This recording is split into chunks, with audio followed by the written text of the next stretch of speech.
오늘 말씀은 에스겔 33장 1절부터 9절까지입니다. 에스겔 33장 1절부터 9절입니다. 여호와의 말씀이 내게 임하여 이르시되 인자야, 너는 내 민족에게 말하이르라. 가령 내가 칼을 한 땅에 임하게 한다 하자. 그 땅 백성이 자기들 가운데 하나를 택하여 파수꾼을 삼은 그 사람이 그 땅에 칼이 임함을 보고 나팔을 불어 백성에게 경고하되, 그들이 나팔 소리를 듣고도 정신 차리지 아니하므로 그 임하는 칼에 제거함을 당하면 그 피가 자기의 머리로 돌아갈 것이라. 그가 경고를 받았던들 자기 생명을 보존하였을 것이나 나팔 소리를 듣고도 경고를 받지 아니하였으니 그 피가 자기에게로 돌아가리라. 그러나 칼이 임함을 파수꾼이 보고도 나팔을 불지 아니하여 백성에게 경고하지 아니하므로 그 중에 한 사람이 그 임하는 칼에 제거당하면 그는 자기 죄악으로 말미암아 제거되려니와 그 죄는 내가 파수꾼의 손에서 찾으리라. 인자야, 내가 너를 이스라엘 족속의 파수꾼으로 삼음이 이와 같으니라. 그런즉 너는 내 입의 말을 듣고 나를 대신하여 그들에게 경고할지어다. 가령 내가 악인에게 이르기를 악인아 너는 반드시 죽으리라 하였다 하자. 내가 그 악인에게 말로 경고하여 그의 길에서 떠나게 하지 아니하면 그 악인은 자기 죄악으로 말미암아 죽으려니와 내가 그의 피를 내 손에서 찾으리라. 그러나 너는 악인에게 경고하여 돌이켜 그의 길에서 떠나라고 하되 그가 돌이켜 그의 길에서 떠나지 아니하면 그는 자기 죄악으로 말미암아 죽으려니와 너는 내 생명을 보존하리라. 아멘. 에스겔서는요 크게 세 부분으로 나눠집니다. 1장부터 24장까지는 예루살렘을 향한 심판의 예언이고요. 25장부터 32장까지는 이방 나라들을 향한 심판의 예언이죠. 그리고 33장부터는 심판 이후의 회복과 소망을 이야기하는 새로운 장으로 넘어갑니다. 오늘 본문은 바로 그 전환점에 있습니다. 그런데 하나님께서는 회복의 말씀을 시작하시기 전에 가장 먼저 에스겔을 다시 한번 파수꾼으로 세우십니다. 그런데 사실 예루살렘은 이미 함락되었습니다.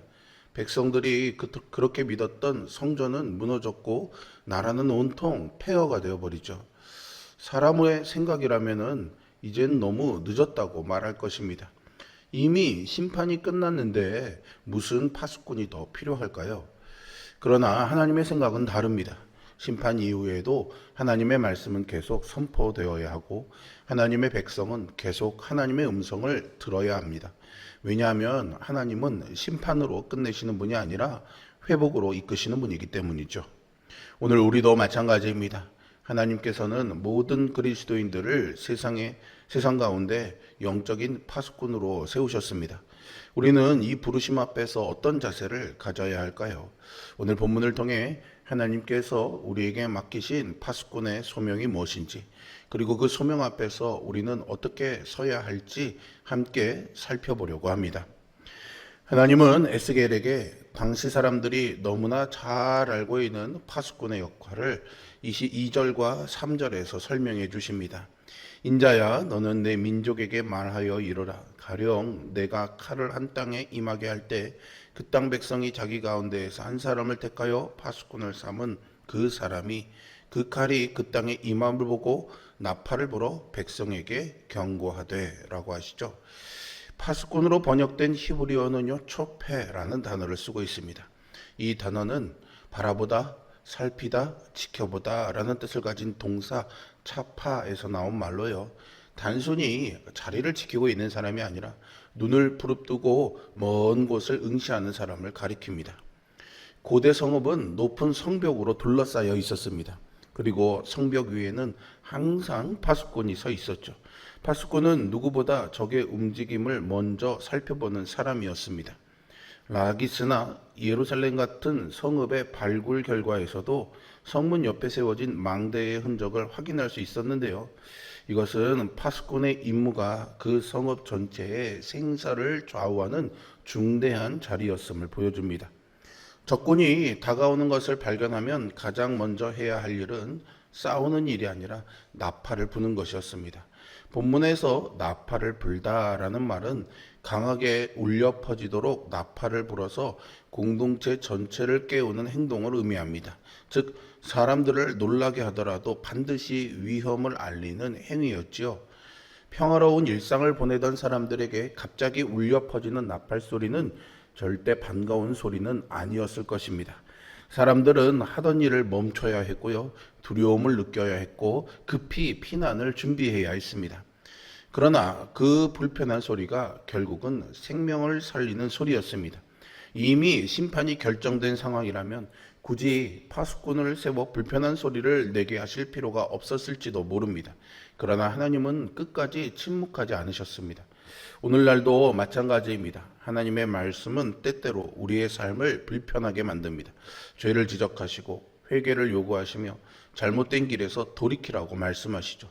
인간의 본성은 이런 말씀을 듣기보다는 위로와 격려를 듣고 싶어 합니다.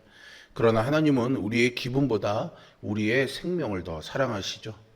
히브리서 12장은 하나님께서 사랑하시는 자를 징계하신다고 말씀합니다. 부모가 자녀를 사랑하기 때문에 위험을 경고하듯이 하나님도 사랑하시기 때문에 죄를 그대로 두지 않으십니다. 그러므로 경고는 하나님의 진노만이 아니라 하나님의 사랑의 표현입니다. 오늘날 사랑이란 이름으로 진리를 말하지 않는 문화가 점점 강해지고 있습니다. 상처를 줄까봐, 관계가 불편해질까봐, 혹은 상대가 싫어할까봐 하나님의 말씀을 전하지 못하는 경우가 많죠. 그러나 성경은 침묵을 사랑이라고 말하지 않습니다. 물론 경고는 정죄와 다릅니다. 우리는 상대를 비난하거나 우월감을 드러내기 위해 말하는 것이 아닙니다. 눈물로 고면하고 사랑으로 진리를 말해야 합니다. 바울도 에베소 장로들에게 밤낮 눈물로 각 사람을 훈계하기를 그치지 아니하였다라고 고백했죠. 사랑 없는 진리는 폭력이 될 수 있고요. 진리 없는 사랑은 방임이 될 수 있습니다. 하나님께서 원하시는 것은 사랑 안에서 진리를 말하는 것입니다. 우리의 가정과 교회 그리고 삶의 현장에서도 영적으로 위험한 길을 걷고 있는 사람들이 있습니다. 하나님께서 그들을 우리 곁에 두신 것은 정죄하라고 두신 것이 아니라 생명을 살리라고 두신 것입니다. 불편하더라도 하나님의 마음으로 권면하는 사람이 진정한 사랑을 실천하는 사람이죠. 본문은 파수꾼의 책임만을 말하지 않습니다. 4절과 5절에서 나팔을 듣는 사람들의 책임도 함께 말하는데요. 그들이 나팔 소리를 듣고도 정신을 차리지 아니하므로 그 피가 자기의 머리로 돌아갈 것이며 그가 경고를 받았던들 자기의 생명을 보존하였을 것이다 라고 말하죠.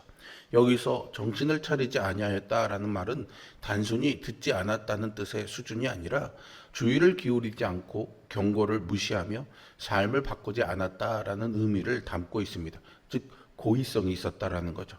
즉 하나님의 말씀은 듣는 것으로 끝나는 것이 아닙니다.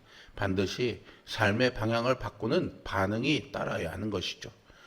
야고보 사도도 너희는 말씀을 행하는 자가 되고 듣기만 하여 자신을 속이는 자가 되지 말라고 말했습니다. 이스라엘 백성은 수십 년 동안 선지자들의 경고를 들었습니다. 이사야도 예레미야도 에스겔도 끊임없이 소리쳤죠. 그러나 그들은 하나님의 말씀을 정보나 지식처럼 들었을 뿐 삶을 바꾸지는 않았습니다. 결국 예루살렘은 무너졌죠. 우리도 같은 위험에 빠질 수 있습니다. 우리는 매주 예배를 드립니다. 새벽마다 말씀을 듣고 성경을 읽고 기도도 하죠. 그러나 하나님의 말씀이 우리의 삶을 바꾸지 않는다면 우리는 이스라엘과 다를 바 없습니다.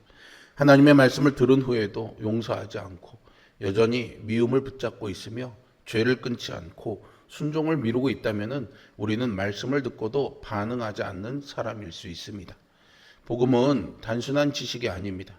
복음은 삶의 방향을 바꾸는 하나님의 능력입니다. 성령께서는 말씀을 통해 우리의 생각을 새롭게 하시고 죄를 깨닫게 하시며 그리스도를 더욱 닮아가게 하십니다. 그러므로 예배의 가장 중요한 질문은 오늘 좋은 설교를 들었느냐가 아니라 오늘 하나님의 말씀 앞에서 무엇을 순종할 것인가여야 합니다. 말씀을 들을 때 능력이 나타나는 것이 아니라 순종할 때 열매를 맺습니다. 7절에서 하나님은 에스겔에게 아주 중요한 원리를 말씀하시는데요. 인자야 내가 너를 이스라엘 족속의 파수꾼으로 삼음이 이와 같으니라. 그런즉 너는 내 입의 말을 듣고 나를 대신하여 그들에게 경고할지어다 라고 하시죠. 여기서 경고하라는 말은 하나님께서 주시는 경고를 대신 전해 그들에게 돌이킬 기회를 주는 의미입니다. 이어지는 9절에서 하나님은 이렇게 말씀하시죠. 그러나 너는 악인에게 경고하여 돌이켜 그 길에서 떠나라고 하되 그가 돌이켜 그의 길에서 떠나지 아니하면 그는 자기 죄악으로 말미암아 죽으려니와 너는 내 생명을 보전하리라. 하나님은 에스겔에게 분명히 말씀하셨습니다. 악인이 경고를 듣고도 돌이키지 않아 죽는 건 그것은 그의 죄악 때문이지 신실하게 경고를 전한 에스겔의 책임이 아니라는 것이죠. 이 말씀은 에스겔에게 큰 위로가 되었을 것입니다. 에스겔의 사명은 사람을 변화시키는 것이 아니었습니다. 그는 하나님의 말씀을 충실히 전하는 사람이었습니다. 사람을 회개하게 하시는 분은 하나님이시고 성령께서 역사하시는 영역입니다. 이 원리는 오늘 우리에게도 위로가 됩니다. 우리는 가족을 변화시키려고 애쓰다가 낙심할 때가 있습니다. 자녀를 위해서 기도하지만 변화가 보이지 않을 때도 있지요. 오래 전도한 사람이 여전히 예수님을 믿지 않는 모습을 보면서 실패했다고 생각하기도 합니다. 그러나 하나님은 우리에게 결과를 요구하시는 것이 아닙니다. 하나님께서 요구하시는 것은 신실함입니다. 바울은 고린도전서 3장에서 나는 심었고 아볼로는 물을 주었으되 오직 하나님께서 자라나게 하셨다라고 말하죠. 심는 사람도 물 주는 사람도 중요하지만 자라게 하시는 분은 하나님이십니다. 이것이 복음의 원리입니다. 우리는 복음을 전할 뿐이고 성령께서 사람의 마음을 여십니다. 우리는 씨를 뿌릴 뿐이고 하나님께서 열매를 맺게 하십니다. 이 사실을 알면 우리는 두 가지 극단을 피하게 됩니다. 하나는 열매가 보인다고 교만하지도 않아야 하는 것이고, 둘은 열매가 보이지 않는다고 낙심하지도 않습니다. 우리의 시선은 언제나 하나님께 머물게 됩니다. 무엇보다 예수님께서는 모든 파수꾼의 완전한 모습이 되셨습니다.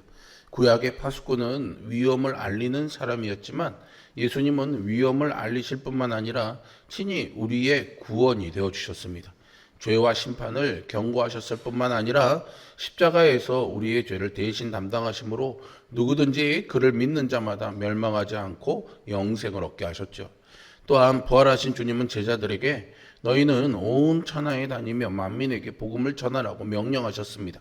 그러므로 오늘 교회는 세상 가운데 세워진 하나님의 파수꾼 공동체입니다. 우리는 심판만 외치는 사람이 아니라 심판 가운데서도 십자가의 은혜와 회개의 길을 함께 전하는 사람입니다. 우리가 복음을 전하고 진실을 말하고 삶으로 그리스도를 드러내는 것은 심판에 대한 두려움 때문이 아니라 이미 그리스도의 십자가 안에서 우리가 받은 은혜에 대한 반응입니다.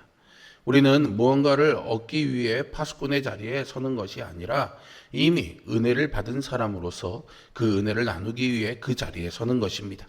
그러므로 열매가 보이지 않아도 낙심할 이유가 없습니다. 우리의 몫은 결과를 만들어내는 것이 아니라 받은 은혜를 신실하게 흘려보내는 것이기 때문이죠. 여러분, 하나님께서는 오늘도 우리를 파수꾼으로 부르십니다. 그것은 우리에게 무거운 의무를 지워주려는 것이 아니라 이미 받은 은혜를 나눌 특권을 허락하신 것입니다. 그리고 결과를 자신의 책임으로 짊어지려 하지 마시고 하나님께 맡기십시오.